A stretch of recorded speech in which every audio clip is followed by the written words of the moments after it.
तो फैज़ान जब 8 या 9 साल के थे, ये बात है अराउंड 1990s की है, अराउंड 8-9 साल के थे, वो अपने बड़े भाई के साथ और भाई बहनों के साथ गए थे अपने मामा के घर। उनके मामा का था कोलू। कोलू आप जानते हैं क्या होता है? नहीं, कोलू क्या होता है? वो होता है जहाँ पे गुड़ बनाया जाता है ना, गन्ने गुड़ वगैरह हाँ बनता हाँ है। हाँ हाँ हाँ। Sugar mill. हाँ, एक तरीके से, बट वो छोटे फॉर्म में। तो उनका कोलू था, तो कोलू पे गए हुए थे वो लोग। उधर खेलते थे, कूदने का बहुत अच्छा स्पेस था। फैज़ान की बहन ने बोला कि फैज़ान आप जाओ अपने बड़े भाई के साथ, बर्तन वगैरह ले आओ घर के पास में, घर से हम यहीं पे खाना बना लेंगे, यहीं खा लेंगे। तो ठीक है, वो और उनके बड़े भाई निकले। अब घर जाने के 2 रास्ते थे, एक लॉन्ग कट, एक शॉर्टकट। शॉर्टकट जो था वो था शमशान घाट के पास से जाता हुआ, कि शमशान घाट है, नदी है, फिर वो रोड है। तो वो रोड पे जा रहे हैं, उन्होंने देखा नीचे 3 औरतें ना कुछ खोद रही हैं। उन्होंने अपने बड़े भाई को बोला कि देखो कोई कुछ खोद रहा है, कोई कुछ खोद रहा है। उनके बड़े भाई ने इग्नोर किया, उन्होंने कहा तू भी इग्नोर कर, चल चल चल। वो खड़े हो घूरने लग गए। वो 3 औरतों ने देखा उसे, लेजिट उन्होंने बताया कि वो 3 औरतें हवा में लेविटेट होने लगी। एक औरत उनको देख के ऐसे इशारा कर रही है, फिर यूँ किया हाथ में रुमाल, फिर यूँ किया हाथ में बच्चों वाला झुंझुना। और इतनी देर में जो वो है फैज़ान है, वो दांत है ना पीसना शुरू हो गए, उनकी आंखें ऊपर चढ़ गई और उन्हें वो दौरा टाइप पड़ना शुरू हो गया था, जैसा वो बोल रहे थे कि दौरा जैसा था। और ये दिन दहाड़े हो रहा है? ये दिन दहाड़े मतलब आप समझो 4-5 बजे के राउंड। ओके। अब ये हो रहा है, उनके बड़े भाई उनको थप्पड़ मार रहे हैं कि चल यहाँ से, चल यहाँ से, है ना। कुछ लोग आ रहे थे, उन लोगों ने मिलकर उनको उनके घर छोड़ा। अब जब फैज़ान को होश आता है तो फैज़ान वाज लाइक कि क्या हुआ था? कहते कुछ नहीं, तेरे को दिमागी बुखार चढ़ा था। वहाँ पे बात दबा दी। अब सबसे हैरानी की बात क्या, जब फैज़ान को होश आया और जो इंसिडेंट हुआ, इस महीने में 1 महीना निकल चुका था, इस पूरी बात में 1 महीना हो चुका था। मतलब वो 1 महीना बेहोश था? पिछले 1 महीने में हो क्या रहा था कि वो उठते थे, अपने माँ बाप से गाली गलौज करते थे, उल्टा सीधा बोलते थे, है ना। उनके घर वाले, क्योंकि they comes from Muslim background, वो आयतें पढ़ते थे तो शांत हो जाते थे, बट कुछ ना कुछ घर में तबाही कर देते थे। तो टेबल पे चढ़ के कुछ फेंक रहे हैं, कुछ कर रहे हैं, बांध के रखना पड़ रहा था। अच्छा।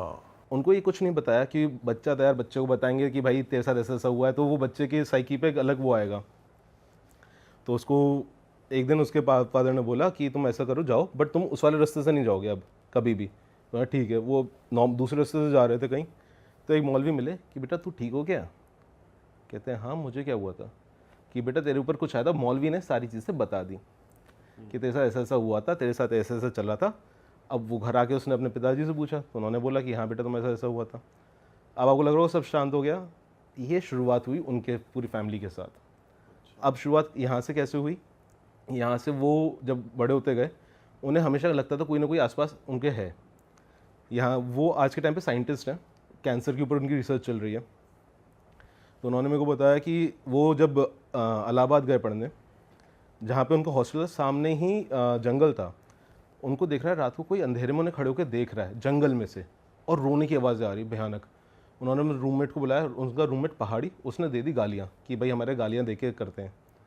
वो चीज़ रूममेट पे हावी हो गई। अब रूममेट भाई साहब वो उछलना कूदना शुरू करे, तो उन्होंने रूममेट को दम फूंक के, आयत का दम फूंक के उसको शांत करा, दूसरे कमरे में गए।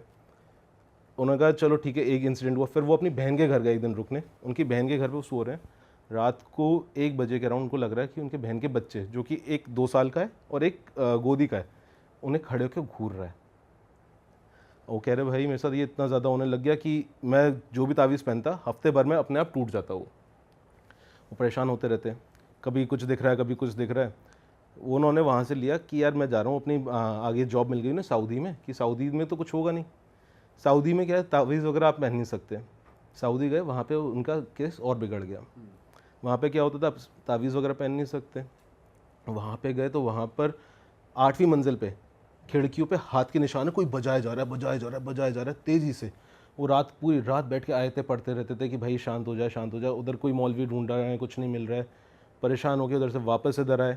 तो अब पता चल रहा है कि हो क्यों रहा है इतना सब कुछ इनके साथ, कि सिर्फ वो देखने के चक्कर में नहीं। इनके जो दादाजी थे, दादाजी 2 भाई थे। तो जो बड़े भाई थे वो नवाबगंज शिफ्ट हुए थे, क्योंकि उनके बड़े भाई की कैरेक्टर ठीक नहीं था। तो बड़े भाई पे कैरेक्टर ठीक नहीं था, तो जहाँ रहते तो वहाँ से नवाबगंज शिफ्ट हुए। नवाबगंज आके उन लोगों ने देखा कि भाई यहाँ पे हम वो डाल देते हैं, जो लोहे से टूल्स बनाने की फैक्ट्री होती ना, वो डाली, अच्छा पैसा कमा रहे थे। दादा के बड़े भाई को चीज़ें दिखना शुरू हो गई थी। दादा ने पंडित से पूछा तो पंडित ने बोला तुमने किसी औरत से छेड़खानी करी थी जहाँ तुम रहते थे, उसके पति ने किया है। अब कुछ समझ में नहीं आ रहा कि उन्होंने किया बहुत सारे लोगों के साथ था गलत, तो वो समझ नहीं पा रहे किसने किया। उनके दादा को एक औरत दिखने लग गई, दादा के बड़े भाई को, सॉरी। दादा को कुछ नहीं दिखता कि दादा सीधे साधे इंसान थे। उनके बड़े भाई को ये दिक्कतें होना शुरू हुई। वो देखते रहते थे, कोई ना कोई आता है, कोई दिख रहा है, कोई दिख रहा है, परेशान होते थे। एक दिन अचानक से दादा के बड़े भाई की तबीयत खराब होना शुरू हुई। डॉक्टर पे ले गए, कुछ नहीं पता चला। नेक्स्ट डे अचानक से पेट में पानी भरा, लंग्स में पानी भरा, मर गए। और अब दादा के जो बड़े भाई का जो बेटा था, उसने फैक्ट्री संभाली, उसने फैक्ट्री आधी बेच दी कि भाई घर बैठा बैठा पैसा कमाऊंगा। पहले दादा के बड़े भाई को, फिर बेटे को दिखना शुरू हुई। बेटे को मार दिया सेम बीमारी से, अचानक से पानी भर गया, पूरी पूरी बॉडी में पानी भर गया, उसको मार दिया। उसके बाद जो उनके जो बेटे के बच्चे थे, 7 बच्चों में से 5 बच्चों को दिखती थी वो औरत। और वो औरत हमेशा जिसको पहले देखना शुरू होती थी, कहती तू इसकी बलि मुझे दे दे, अपने भाई की बलि दे दे, मैं तेरे को छोड़ दूंगी। तू अपनी माँ की बलि दे दे, मैं तेरे को छोड़ दूंगी, और तेरे को जितना पैसा चाहिए उतना मैं दे दूंगी। और जिसको उन्होंने फैक्ट्री बेची, वो उन्हीं के अगर नौकर था, वो नौकर उस काले जादू को उसको मालूम था कि इन पे किसी ने किया हुआ है, उसको और बढ़ाने के लिए अपनी तरफ से पोटलियाँ फेंकता रहता था उनके घर में। तो वो उनके इतना बढ़ा कि पूरे फैमिली में कर्स बन गया कि सबको कुछ ना कुछ दिखेगा ही दिखेगा। कि जो फैज़ान है उनके कज़न उसमें हो गया, तो फैज़ान पे इतना असर नहीं आया। अब उनके फैज़ान ने बताया कि उनके जो भाई हैं, 7 में से 5 भाइयों की डेथ हो गई। एक भाई और एक बहन बच्चे हैं। जो एक भाई एक बहन बच्चे हैं, दोनों पूरे पागल हो चुके हैं। मतलब ये हालत है, एक बार भाई रास्ते में घर से बाहर भाग गया, नंगा, बिना कुछ पहने, चिल्ला रहा है कि वो मेरे पीछे आ रही है, मेरे पीछे आ रही है, वो भाग गया। तो ये पूरी स्टोरी थी फैज़ान के साथ। कहाँ से ये स्टोरी चल रही है, सोचिए आप, 1948 से चल रही है इन लोगों के साथ, और आज तक चल रही है। अब फैज़ान के साथ सीन ये हो गया, वो कोई भी कुछ पहनता है, तावीज़ पहनता है, उसी समय उसके 1 हफ्ते में टूट जाता है। बट फैजान कौन सी फैमिली से था? दादा के बड़े भाई, दादा साइड से, दादा के बड़े भाई जिन जो खुद मरे थे वही, या उनके छोटे भाई के साइड से दादा तो के। अब इनकी फैमिली पे भी आने लगा ये? उनकी फैमिली में सिर्फ फैज़ान पे आता है कि फैज़ान थोड़ा हल्के, उनके ब्लड उनका वैसा हल्का, से कहते हैं ना कि उतर हल्के, तो उनके ऊपर जल्दी हावी होता है। अच्छा। तो उनके ऊपर अभी से हावी होना शुरू हो चुका है। उनको दिखता है, उनकी वाइफ को भी दिखता है, उनकी बच्ची को भी दिख जाता है कई बार, कि कोई देख रहा है बस, कोई देख रहा है, और इसका कोई तोड़ नहीं है। कोई तोड़ नहीं, क्योंकि बहुत चीज़ पुरानी हो गई और ये आई हुई कहीं और से है। ये लोग नवाबगंज जब शिफ्ट हुए तब इनके ऊपर आई और अच्छे से। और जो बचपन में हुआ था उसका इससे कोई लिंक नहीं है, वो ठीक हो चुका है? वो नहीं, उनको वो भी उनका चल ही रहा है साथ ही साथ में। उनको अभी भी वो 3 औरतें दिखती रहती हैं हर जगह। उन्हें बचपन की वो 3 औरतें दिखती हैं, और जो उनके घर में जो दादा के बड़े भाई वाली थी, वो औरत अलग से वो भी दिखती है। टोटल 4 दिख रहे हैं। टोटल 4 दिखते रहते हैं। वो सिर्फ तावीज़ बांध के रहते हैं अपने हमेशा, और बहुत पाक किस्म के इंसान हैं, लाइक 5 टाइम की नमाज, सब कुछ करते हैं। पर उनको हमेशा कुछ ना कुछ जहाँ जाते हैं, आप सोचो दुबई गए, यूएई गए, अभी वो कहीं पे भी जाते हैं और कुछ अच्छा करने वाले होते हैं ना, सब खराब हो जाता है उनका। मतलब उनको लाइक जो वो कहते हैं, भाई मैंने कैंसर के ऊपर उनका रिसर्च पेपर बहुत हिट हुआ, बट उसके हिसाब से जो मॉनिटरी का फ़ायदा होना था, कुछ नहीं मिल रहा उन्हें। कहते सब रुक गया मेरा। और इज़ लाइक उन्होंने मेरे पास आया था कि आज तक भाई आप कुछ बताओ कि कुछ कर सकते हैं क्या। तो मैंने उनको कुछ कॉन्टैक्ट्स दिए। लाइक मैं कहा यार देखो, मेरे को आइडिया नहीं, मैं इतना बता सकता हूँ कि यार हिंदुज़म में हम अगर होता है तो हम क्या करते हैं। मैं कहा अगर आपको वो चीज़ गवारा हो तो आप कर लो, है ना। मेरे को मुस्लिम्स वालों को मालूम नहीं, बट जब पता चला कि ये जनरेशन से चलती हुई आ रही है, दादा के बड़े भाई से लेके उनके कज़न बड़े भाई को, फिर उनको सबको दिखते रहते हैं, तो सब यही इन सबके साथ प्रॉब्लम चलती रहती है। और इनकी किस्मत ऐसी है, जो फैज़ान के बड़े भाई हैं, ये दिल्ली आए जॉब करने। दिल्ली का जिस एरिया में काफ़ी अच्छा एरिया है, उधर उनको 9,000 रुपये में एक बढ़िया 1 BHK मिल गया, 4th फ्लोर पे। मतलब छत पे एक कमरा बना के रख देते ना, कि सबसे सस्ता वाला जो होता है वो मिला। तो फैज़ान उस समय सऊदी जाने की तैयारी कर रहे थे, तो मेडिकल होता था। तो उनके दोस्त का, वो भी मुस्लिम थे जो फैज़ान के दोस्त थे, उन दोनों का मेडिकल था। फैज़ान का क्लियर हो गया था, उनके दोस्त का नहीं हुआ। तो फैज़ान के बड़े भाई ने कहा तू ऐसा कर दोस्त से कि तू हमारे घर रुक जा, हम लोग, मैं और मेरी वाइफ जा रहे हैं घर पे, नवाबगंज जा रहे हैं, तू रुक ले, तेरा 1-2 दिन का काम है, हम तेरे को घर भी मिल जाएगा, सब कर लियो। कहते ठीक है। अब फैज़ान के जो दोस्त उनके घर रुके ना बड़े भाई के, रात को एक औरत उनकी छाती पर चढ़ी हुई दिखी उन्हें, है ना। वो उन्होंने आयतें पढ़ी तो वो औरत गायब हुई, खिड़कियाँ बजना शुरू। नेक्स्ट डे जब वो पूरे दिन काम वाम करके आए, रात को लेटे, सेम फिर से वही औरत दिखी, अब इस बार उनका गला पकड़ी हुई है। ओ भाई साहब परेशान हुए। रात को उन्होंने 2019 की बात है ये, उन्होंने रात को 2-2:30 बजे फ़ोन किया फैज़ान के बड़े भाई को कि आपके घर में कुछ है। तो उनके बड़े भाई ने कहा मेरे को तो कभी कुछ फील नहीं हुआ, है ना। तो उनकी वाइफ जो थी, फैज़ान के बड़े भाई की वाइफ, मतलब फैज़ान की भाभी, वो कहती है नहीं मेरे को कई बार फील हुआ है बट मैंने कभी ध्यान नहीं दिया। अब उनके दोस्त ने नेक्स्ट डे सुबह होते ही चाबी जैसे तैसे करके उनके पास पहुँचवा दी कि मैं जा रहा हूँ, मैं तो नहीं रुक सकता। अब फैज़ान के बड़े भाई और भाभी जब वापस आए, उनको कभी कुछ फील नहीं हुआ। उनकी एनिवर्सरी आई थी, उनकी एनिवर्सरी थी तो उस दिन वो लोग तैयार व्यार होके सोचा सेलिब्रेट करने जाते हैं, हस्बैंड वाइफ हैं, सेलिब्रेट करने गए। सेलिब्रेट करके वापस आए, रात को वाइफ अचानक से 1:30-2 बजे के अराउंड चिल्लाना शुरू पूरी ताकत से। वो उसको उठा रहे हैं कि भाई क्या हो गया, क्या हो गया, क्या हो गया, तू क्यों इतनी चिल्ला रही है, क्यों, क्या हो गया। वो उनके हस्बैंड को, फैज़ान के बड़े भाई को देख के माँ बहन की गालियाँ देना शुरू। तू ये करेगा, तू लेके जाएगा, तू उसको बचाएगा, तेरी माँ, मतलब पूरी जितना आप गंदी से गंदी भाषा समझ सकते ना, सब दे रहे हैं। उनकी बॉडी के अंदर आ गए वो। हाँ, वो चीज़ उनकी बॉडी के अंदर आ गई। अब फैज़ान के बड़े भाई परेशान हो गए, यार कभी ऐसा हुआ नहीं।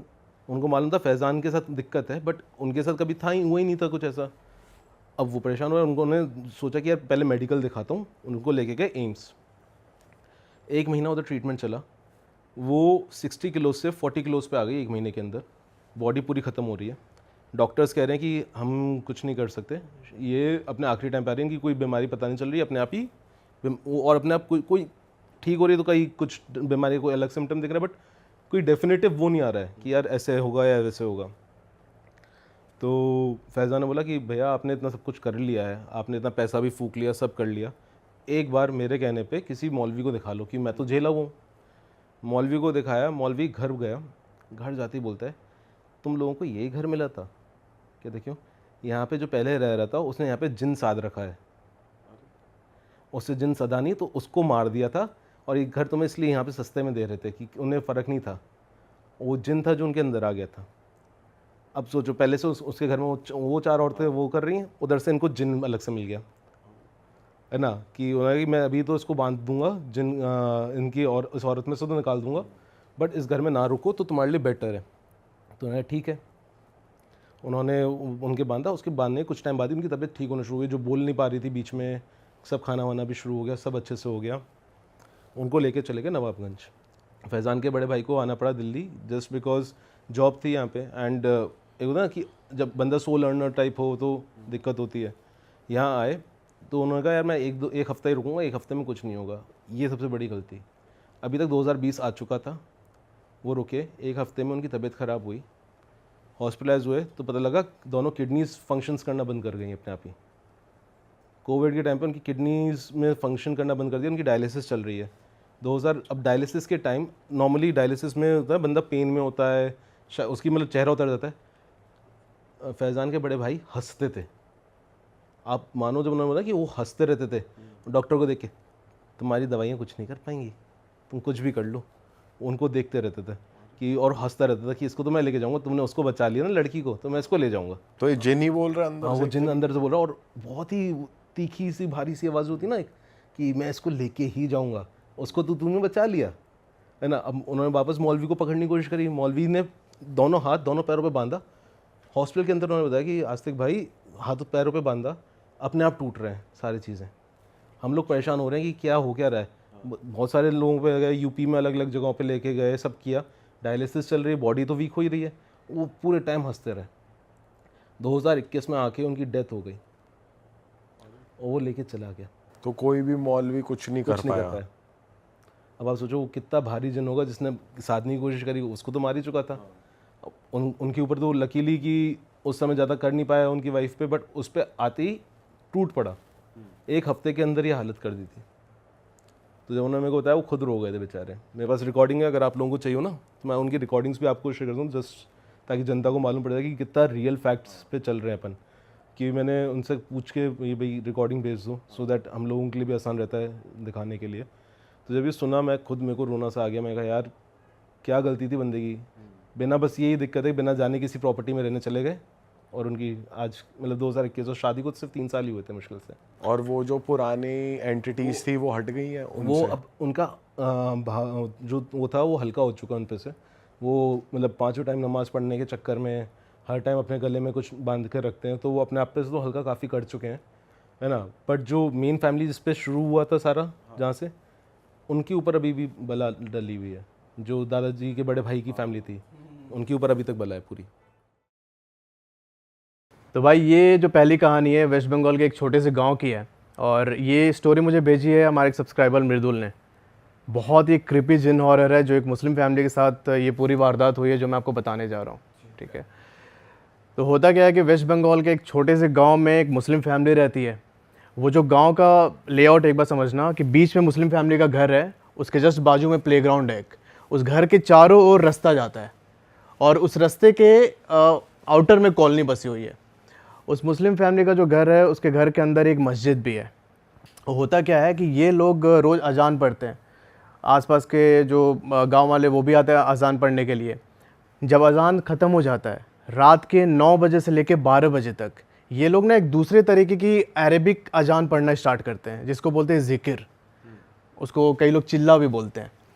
वो जब पढ़ रहे होते हैं तो बेसिकली वो पूरा प्रोसेस होता है जिन को बुलाने का।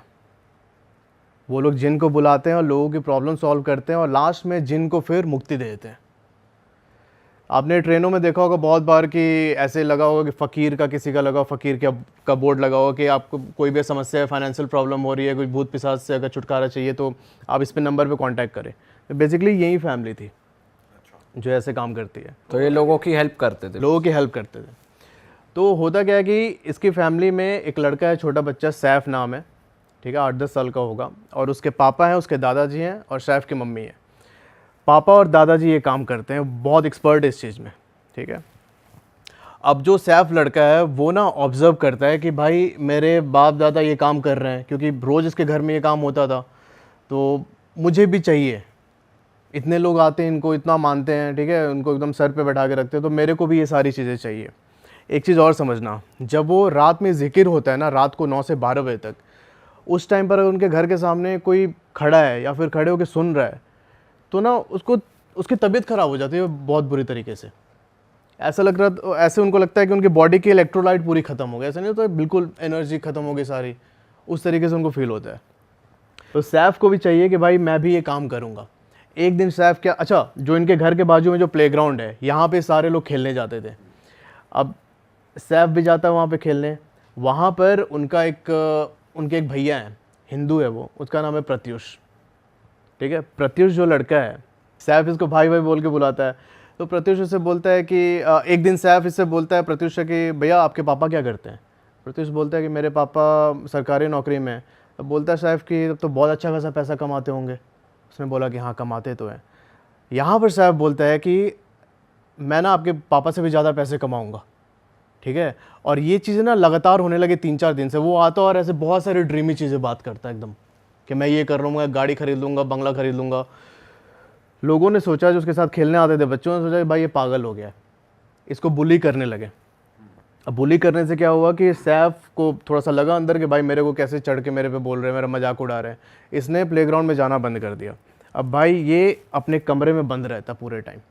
जो इनका घर था, जो मुस्लिम फैमिली का घर था, उसके बीच में आंगन है और आंगन के चारों साइड में कमरे हैं। तो उसका कमरा कॉर्नर में था, उसके दूसरे कॉर्नर पे उनके मम्मी पापा और उनके जो दादाजी थे उनका कमरा था। यहाँ पर सैफ ने क्या किया कि इसे ज़िक्र तो पता थी कैसे बोलते हैं, कैसे जिनको बुलाते हैं। भाई इसने रात को पढ़ना स्टार्ट कर दिया, वो 9 से 12 बजे के बीच का जो टाइम होता है। अब ये पढ़ के भाई बुलाता जिनको, ये करते करते इसको 38 दिन बीत गए, नहीं आया जिन। पर सैफ को पता था कि भाई जिन जो है इतनी आसानी से आता नहीं है, ठीक है, मुझे करना पड़ेगा और साधना करनी पड़ेगी। भाई ये और इंटेंस कर देता। और 2 दिन के बाद जब ये अपने कमरे में सो रहा था तो भाई साहब रात के कोई 1:30-2 बजे के आसपास इसे सुनाई देता है कि कोई इसके सामने खड़े होके ग्रॉल कर रहा है, गुर्राने की आवाज़ आ रही है।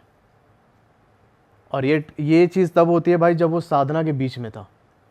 अच्छा। साधना करते करते उसको सुनाई देता है ग्रॉल कर रहा है, और ना जैसे उसने देखा इसे डर लगा, भाई ये उठ के बैठ गया। कुछ दिखा नहीं उसको? नहीं था वहाँ पे, अच्छा। वो था वहाँ पे, पर दिक्कत ये थी कि उसने जो उस दिन की साधना थी वो कंप्लीट नहीं की। भाई बीच में उठ के बैठ गया ये। अब जब ये बीच में उठ के बैठा भाई, तो वो सामने से एकदम इसको देख के घुर्रा रहा है जिन। थोड़ी देर तक ऐसे ही रहा, घुराते रहा, उससे आई कांटेक्ट होती है इसकी। उसके बाद सैफ सो जाता है। नेक्स्ट डे से उसके जो कॉलोनी के लोग थे उन्होंने देखना स्टार्ट किया कि भाई ये अकेले छत पे जाता है शाम को, और वहाँ पे ना ऐसे रैंडमली किसी घर के सामने ऐसे करता है, पॉइंट आउट करता है फिंगर, ठीक है। ऐसा लग रहा था कि बाजू में कोई खड़ा है, उससे बात कर रहा है। उस तरीके से ये कम्युनिकेट करने लगा जिन से। यहाँ पर सैफ ने जिन को अपनी साधना से वश में कर लिया था।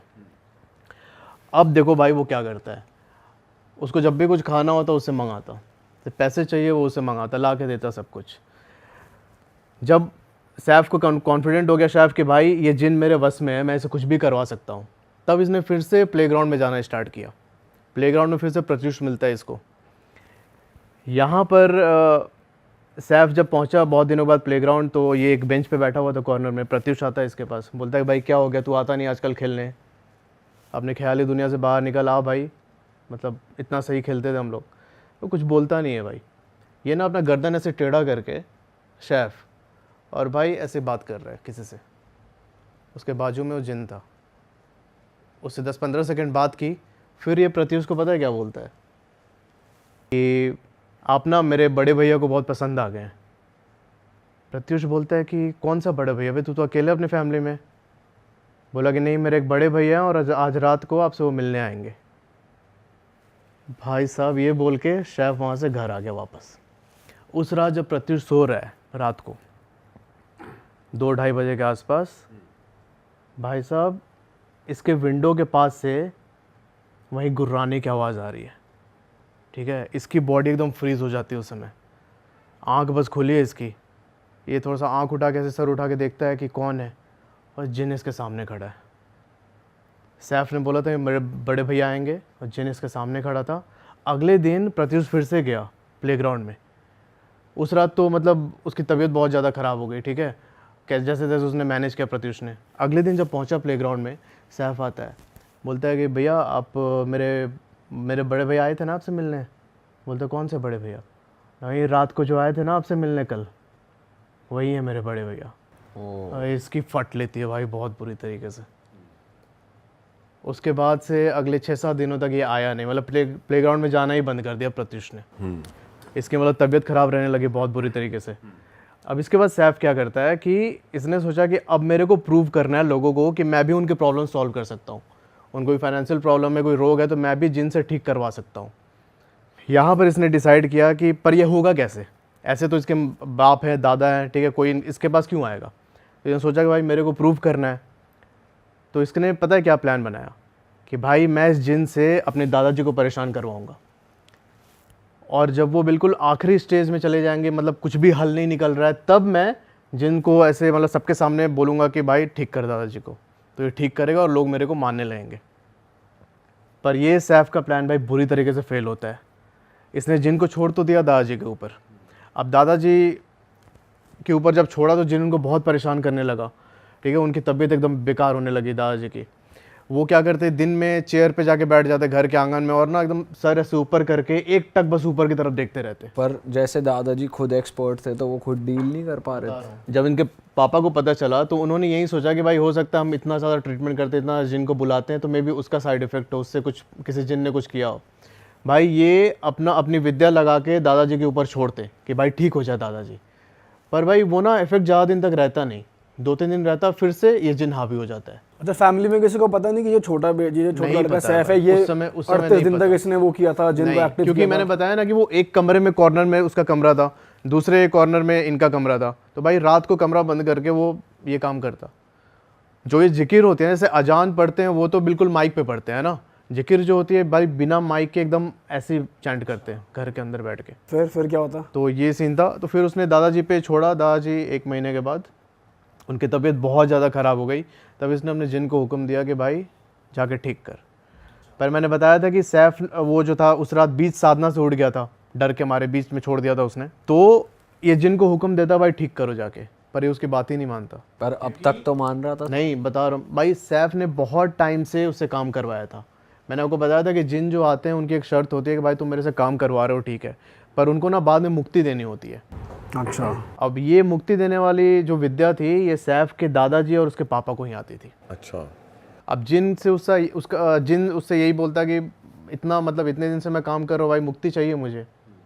नहीं मानी बात उसने, जिन ने इसकी, सैफ की बात जिन ने नहीं मानी। दादाजी ऑफ हो जाते हैं। अच्छा। अरे। अब सैफ ने सोचा कि भाई ये जो जिन है ना ये मेरी बात नहीं मान रहा है और शायद इसके बस की बात नहीं है किसी को ठीक करना, ठीक है। उसने एक बार और ट्राई किया कि भाई तू जाके दादाजी मेरे उनके डेथ हो गई तो उनको ज़िंदा कर। मैंने मना कर दिया, नहीं, जिन ने। तो इसने सोचा कि भाई इसके बस की बात नहीं है, ये उतना पावरफुल नहीं है, तो मैं ना एक और साधना करता हूँ, मैं इससे पावरफुल जिन की कॉलिंग करूँगा मैं उससे, ठीक है। भाई फिर से स्टार्ट करता है। कुछ टाइम के बाद एक और प्रकट होता है उसके सामने जिन, उसी तरीके से। पर इस टाइम जो जिन प्रकट हुआ था भाई, जैसे अपने हिंदू में क्या होता है कि भूत पिशाच प्रेत और सबसे टॉप लेवल पे होता है ब्रह्म राक्षस, वैसे ही इनके में भी होता है। जिन का जो बिल्कुल टॉप वर्जन जो होता है वो आया इनके सामने, सैफ के सामने। अब 10 साल का बच्चा, उसको क्या दिमाग है यार, उसको समझ में आ नहीं रहा कि मैं क्या कर रहा हूँ। उसने भाई जिन को छोड़ दिया अपने पापा पे कि उनको जाके परेशान करो और फिर मैं ठीक करूँगा। यहाँ पे सैफ ये नहीं समझ पा रहा था कि भाई तुमको उसको मुक्ति भी देना है, वो तुम्हें नहीं आता। और उसी मुक्ति ना देने की विद्या के कारण ये सारे जिन बाद में इसको अपोज करने लगते हैं। अभी पहले वाला जिन भी एक्टिव है और ये सेकंड वाला भी आ गया। पहले वाला जिन भी एक्टिव था, उसको मुक्ति तो मिली नहीं थी, ये और गुस्सा हुए पड़े सैफ पे, है ना। तो इसने अपने पापा पे छोड़ा, पापा की तबीयत वैसी ख़राब हुई, 1 वीक के अंदर इसके पापा भी ऑफ हो जाते हैं। तो जो नया वाला जिन था उसने भी बात मानी नहीं इसकी। मतलब इसने कोशिश की कि मेरे पापा क्या कहते हैं जब डेथ हो गई उनके तो उसको ज़िंदा करे, तब भी नहीं मानता ये बात। अब सुनो भाई असली खेल क्या होता है। अब जो सैफ था इसकी तबीयत भी बहुत ज़्यादा ख़राब रहने लगी, ठीक है। दो जिन पहले ही इससे एकदम उखड़े पड़े हैं। इसने मतलब इसकी जो फैमिली थी, फैमिली में से इसकी मम्मी बची थी और इसके एक चाचा थे दूर के। इन दोनों ने सैफ को लेके हॉस्पिटल गए, डॉक्टर के पास, ठीक है। डॉक्टर के पास गए, वहाँ पे डॉक्टर ने बोला कि इसको एडमिट करना पड़ेगा। 3-4 दिन तक सैफ एडमिट रहा। उसके बाद क्या होता है कि एक रात कॉल आती है इनके घर पे हॉस्पिटल से, भाई जो ये सैफ लड़का है ये ना एक बेड से दूसरे बेड पे छलांग मार के पहुँच रहा है। यहाँ पे जो भी हॉस्पिटल के स्टाफ उनको बहुत परेशान कर रहा है, किसी के कंट्रोल में नहीं आ रहा है, तो आप लोग इसको लेके जाइए। तो जैसे तैसे कुछ भी करके सैफ को फिर घर लेके आते हैं। घर लेके आए तो उसके बाद फिर इन्होंने सोचा कि इनको पता चल गया कि भाई ये नॉर्मल चीज़ें नहीं है। इन्होंने फिर सैफ को एक झाड़ फूँक करने वाले उनके पास लेके गए, दिखाने के लिए कि भाई क्या है। तब उन्होंने बोला कि भाई जो आप सैफ को सामने देख रहे हो ना, इसका बस शरीर ही है सामने, इसके अंदर इसकी रूह भी नहीं है। सैफ के शरीर में बहुत सारे जिन जिन्नातों ने अपना कब्जा कर लिया था, क्योंकि इसने लगातार कैसे 38-40 दिन तक रिसाइड किया और उससे बहुत सारे ऐसे एक्टिव हो गए थे। तो उन्होंने सैफ के शरीर को अपना घर बना लिया था भाई। तो सोल उन्होंने अपने वश में कर ली उसकी एक तरीके की रूह निकल गई थी, सैफ की जो रूह थी अपनी वो निकल गई थी उसकी बॉडी से। उन्होंने बस ये बोला कि अब पर ऐसा पॉसिबल है कि जैसे खुद की रूह निकल जाए लेकिन फिर भी भाई वो तो है, तो जिन के तो हो सकते हैं भाई, जिन के केस में भाई जिन बहुत पावरफुल चीज़ है यार, इसको तो मतलब नहीं। बट ये तो होता है कि भाई अपनी सोल भी है लेकिन कब्जा करा हुआ है, बट ये थोड़ा अनबिलीवेबल है कि उसकी रूह ही नहीं है उसके अंदर। अभी आपको पता चलेगा कैसे नहीं है। फिर क्या होता है कि उन्होंने बोला कि इसको छोड़ दो अपने हाल पे, ठीक है। ये लोग इसे वापस घर लेके आता है। इन्होंने सोचा कि इसको घर पे भी नहीं रखते, तो इन्होंने सैफ को उठा के मेंटल हॉस्पिटल में एडमिट कर दिया। एडमिट करके वापस आ गए, मतलब कोलकाता के साइड में कहीं पे किया था एडमिट। उसके बाद वापस आए। कुछ टाइम के बाद कॉल आता है इनको घर पे कि भाई जो सैफ है इसकी डेथ हो चुकी है, आप लोग आके ले जाइए। ये लोग मतलब आज जैसे कॉल आया तो उसके अगले दिन पहुंचते हैं, तब तक सैफ की बॉडी को स्टोर करके रखा गया था। भाई जब उसकी बॉडी निकाली गई, जब ये लोग पहुंचे वहाँ से मॉर्ग से इसकी बॉडी निकाली गई, तो भाई ये देखते हैं कि इसके जो बॉडी के जो मांस है ना, वो सारे एक स्टिकी एलिमेंट से अटैच्ड है, सड़ चुकी है पूरी बॉडी। और बाहर निकलते ही मतलब कट कट के उसके मांस के टुकड़े गिरने लगे। और उसमें से जब वो गिर रहे थे तो उसके साथ साथ भाई बड़े बड़े ऐसे कीड़े उसके बॉडी से ज़मीन पे रेंग रहे हैं। ये कितनी पुरानी बात होगी भाई वैसे? ये भाई 3 साल पुरानी बात है। अच्छा, अभी रिसेंट ही है। अच्छा, जब ये लोग दिखाने ले गए थे सैफ को उस मौलवी के पास कि भाई ठीक कर दो, तो उसने जब बोला था कि भाई 10-15 जिन्हों ने अंदर कैप्चर करके रखा हुआ है, अगर मैं इसको ठीक करूँगा तो भाई सैफ को इतनी पीड़ा होगी जैसे उसके बॉडी पार्ट को, एक एक बॉडी पार्ट को काट रहे हैं, वो झेल नहीं पाएगा। अगर मैं जिन को इसके बॉडी से निकालने की कोशिश करूँगा तो भाई इतना दर्द होगा उसे, जैसे किसी ने हाथ काट दिया, किसी ने पैर काट दिया। तो भाई अब सैफ तो चला गया, उसकी फैमिली भी पूरी बर्बाद। अब उसकी मम्मी है सिर्फ वहाँ पे यार। ये थी मतलब हाँ जिन पोजीशन भाई ऐसी चीज़ है, अगर प्रॉपर विद्या नहीं आती A to Z ऊपर से नीचे तक सब कुछ। और भाई छोटा बच्चा कर रहा है ये तो और भी गलत चीज़ है कि छोटा बच्चा ये चीज़ें कर रहा है और अपने ही दादा और पापा पे छोड़ रहा है। और कोई है भाई? नेक्स्ट स्टोरी पे चलते भाई। कुछ ऐसा बताओ जो आपको किसी ट्रैवल के दौरान पता चला हो या किसी फैमिली ने बताया हो, लोकल फैमिली ने कुछ। हाँ भाई, ट्रैवल का एक मेरे पास कैब ड्राइवर ने भेजी थी मुझे कहानी। अच्छा, अभी मैं आपको ट्रैवल का ये बता रहा हूँ, इसके बाद मैं आपको 2-3 स्टोरी और सुनाऊंगा जिसमें मतलब जो प्रॉपर वेरीफाइबल है, और वो ऐसी स्टोरीज हैं जो कि पास्ट में कुछ इवेंट्स हुए हैं, कुछ ऐसी डेडली अपनी नेशनल ट्रेजेडी हुई है उससे रिलेटेड है, तो आपको बहुत मज़ा भी आने वाला है। फ़िलहाल जो मैं ट्रैवल की कहानी बता रहा हूँ, ये एक मुझे कैब ड्राइवर ने भेजी थी। इनका नाम है विजय पाल, ठीक है। अच्छा, ये रहने वाले हैं चंडीगढ़ के। होता क्या है कि आज मैं एक चीज़ और बता दूँ, जो ये कैब ड्राइवर है, इसके फैमिली में इसकी माँ है, इनकी वाइफ है, बच्चे हैं। भाई उस इंसिडेंट के बाद फैमिली ने इनके कैब ड्राइवर की नौकरी छुड़वा दी। इस टाइम पर जो वो विजय भाई हैं एयरफोर्स में मतलब कोई ऐसे नॉर्मल कॉन्ट्रैक्ट पे काम करते हैं। अच्छा। तो होता क्या है कि 2015 में इनको पता चलता है कि चंडीगढ़ में ऊबर लॉन्च हुआ है, और इन्होंने देखा कि भाई बहुत ज़्यादा मतलब उससे ड्राइवर्स अर्न भी कर रहे हैं। तो उस समय तक एक प्राइवेट कंपनी में प्राइवेट टैक्सी ओनर के अंदर काम करते थे। तो इन्होंने सोचा कि भाई चंडीगढ़ में वहीं पे जाके अपना ऊबर चलाएंगे। इन्होंने सुना था कि बहुत ज़्यादा लोग मतलब ड्राइवर्स को बहुत प्रॉफिट हो रहा है, बहुत राइड्स फ्रिक्वेंटली मिल जाती है। भाई ये पहुंच जाते हैं चंडीगढ़। वहाँ पर 1 साल इन्होंने दबा के चलाया ऊबर, अच्छा पैसा कमाया। पर 1 साल के बाद फिर से मार्केट में कंपटीशन वो सब आता है, ठीक है। ऊबर ने अपना चार्ज बढ़ा दिया और इनको मतलब सवारी मिलनी बंद हो गई, मतलब बहुत ज़्यादा नहीं मिलती तो उतना प्रॉफिट नहीं होता था। तब इन्होंने सोचा कि भाई अब मैं अपनी कार निकलवाऊँगा, ठीक है, और ऐसे प्राइवेट बुकिंग्स जब मतलब फ्री टाइम होगा तो ऊबर चलाऊँगा, ऐसे नॉर्मल प्राइवेट बुकिंग्स में चलूँगा। तो इसी दौरान क्या होता है कि एक दिन इनको एक बुकिंग आती है इनकी कार में। उस पैसेंजर को जाना था चंडीगढ़ से धर्मशाला। दोपहर के 1 बजे ये लोग अपनी ड्राइव स्टार्ट करते हैं, ठीक है। अच्छा, एक चीज़ और देखना कि चंडीगढ़ से धर्मशाला जाने के बीच में एक अम्ब रोड पड़ता है, 5-6 किलोमीटर का स्ट्रेच है हिमाचल का। तो जब ये लोग शाम के टाइम अम्ब रोड पहुँचे 5-6 बजे के आसपास, तो जो अंदर पैसेंजर बैठा था उसने बोला कि भाई रात को अवॉइड करना इधर से, मतलब वापस आने के समय ये रोड अवॉइड करना रात को अकेले। तो पूछते हैं विजय भाई कि क्या कोई दिक्कत है क्या सर, मतलब इस रोड पे क्या प्रॉब्लम है। तो उन्होंने बोला कि यहाँ पे मतलब मेरे रिलेटिव रहते हैं, उन्होंने कुछ बताया इस रोड की कहानी। अब जो पैसेंजर था उसने खुल के नहीं बताई भाई बात, कि डर जाएगा फिर इसको, है ना, इसको अभी धर्मशाला ही पहुँचना है, अंदर ऐसे डर बैठ जाएगा, क्या पता गाड़ी से कंट्रोल खो दे ऐसे। ये सोच के उसने बताई नहीं बात। ये लोग पहुँचते धर्मशाला।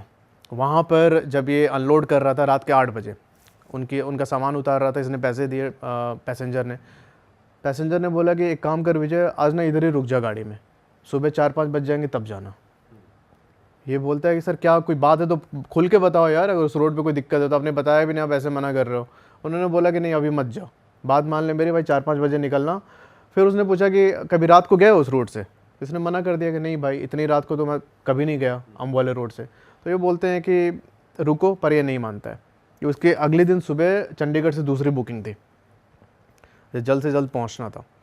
भाई ये धर्मशाला से निकलता है वापस चंडीगढ़ आने के लिए, ठीक है।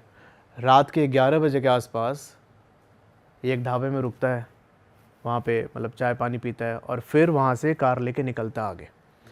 अब भाई देखना क्या होता है, 11:30 पौने 12 के आसपास ये पहुँचता है अम्ब रोड में। जो ये अम्ब शहर है, इसने पाया विजय ने कि भाई उस टाइम पर पूरा सन्नाटा, हल्की सी स्ट्रीट लाइट जल रही है सिर्फ, और उसके अलावा उसकी गाड़ी के अलावा कोई भी नहीं है। वो अकेले ही उस रोड पे चल रहा है, हाईवे। कुछ दूर चलने के बाद ये एंटर करता है कि स्टेट हाईवे पे, मतलब मेन जो सड़क थी हाईवे वाला रोड था वो ख़त्म होता है, एक स्टेट हाईवे पे ड्राइव कर रहा है। थोड़ी देर के बाद भाई इसको सामने अपने दिखता है कि एक आदमी खड़ा है और इसे लिफ्ट मांग रहा है। अच्छा, विजय ने ये सोचा था कि भाई मैं धर्मशाला से चंडीगढ़ जा रहा हूँ, अगर मेरे को बीच में कोई सवारी मिल जाए तो भाई अच्छा, मेरी कुछ कमाई हो जाएगी। इस चक्कर में पहले उसने बस स्टॉप पे रोका था, एक पीछे बस स्टॉप पड़ा था, वहाँ पे रोका था थोड़ी देर गाड़ी कि भाई कोई सवारी हो तो मिले मुझे। आधे घंटे रुका था पर मिली नहीं। अब जैसे उसने देखा हम रोड पर भाई वो आदमी है लिफ्ट मांग रहा है, तो इसने सोचा कि भाई चलो कुछ कमाई कर लेते हैं। ये भाई जाके उसके पास गाड़ी रोकता है, हाँ, उससे थोड़ी दूर पे। वो चल के आया विजय के पास और पूछा उसने कि भाई चंडीगढ़ जाना है मेरे को। विजय बोलता है हाँ चलो आ जाओ। फिर उसने पूछा कितने पैसे, इसने बोला 2200 रुपये। वो आदमी बोलता है ठीक है। फिर विजय पूछता है कि भाई आप एक बात बताओ, इस टाइम पे आपको किसने छोड़ दिया इधर? कोई भी मतलब बहुत टाइम से मुझे कुछ दिख नहीं रहा है, आप ऐसे मतलब मेन हाईवे भी नहीं है, स्टेट हाईवे पे आप कच्ची रोड पे खड़े हो, किसने छोड़ दिया? वो कुछ बोलता नहीं है भाई। विजय बोला कि अच्छा एक काम करो, आके आगे बैठ जाओ मेरे पास। भाई उसने उस पर भी कुछ रिस्पॉन्ड नहीं किया, ये चुपचाप पीछे वाला गेट खोलता है, अंदर जाके बैठ जाता है। अब देखो क्या होता है, गाड़ी चल रही है विजय की, उस कच्चे रोड पे कोई 1.5-2 किलोमीटर चले होंगे ये। विजय को ऐसा फील होता है भाई कि इसकी जो गाड़ी है ना बहुत भारी हो गई है। ऐसा लग रहा था कि पीछे 10-15 लोग बैठे हैं, पूरा सामान लोड है, और उस तरीके से जिस गियर में गाड़ी को 50-60-70 पे चलना चाहिए भाई ये 20-22 से आगे नहीं बढ़ पा रही है।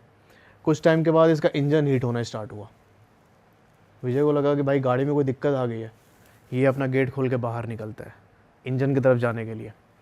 भाई जैसे गेट खोल के बाहर निकला, इसकी नज़र पीछे वाली सीट पे पड़ी और भाई साहब ये देखता है कि उस आदमी का सर गायब है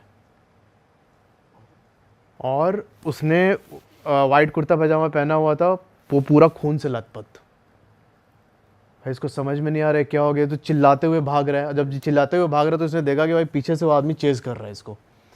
ये 700-800 मीटर तक लगातार भागते रहा। तो रोड के साइड पे एक आश्रम था, छोटा सा मंदिर है और उसके अंदर आश्रम था।